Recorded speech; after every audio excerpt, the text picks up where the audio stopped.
Ubus Théâtre. Parce que ça me fait rire. Ubus Théâtre, il y a tellement de choses à raconter, 10 ans de vie.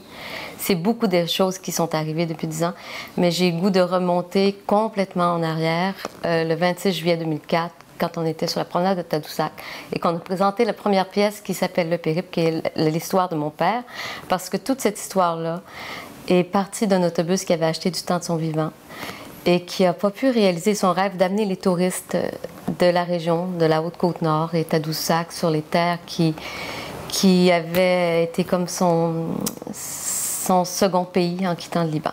Donc, son autobus qui n'a pas été utilisé, moi, je ne pouvais pas imaginer que son dernier rêve se termine avec lui, avec sa mort. C'était impossible pour moi, je voulais poursuivre absolument. Et c'est drôle parce que je pensais à lui, il aimait beaucoup écrire, papa, il aimait beaucoup parler aux gens. Et un jour, je lui disais, écris un livre, écris un livre. Il l'a jamais fait, mais j'ai plein de papiers de lui. Il a des écrits, dont un qui fait partie aussi du Périple, le cerisier. Il faudrait venir voir le spectacle pour l'entendre. Puis là, je vais lire juste une petite phrase qui est très significative avec le projet du Ubus Théâtre. La vie ressemble beaucoup à une flamme de feu de brousse. Après avoir consumé la brousse qui lui est accessible, elle s'éteint tout simplement.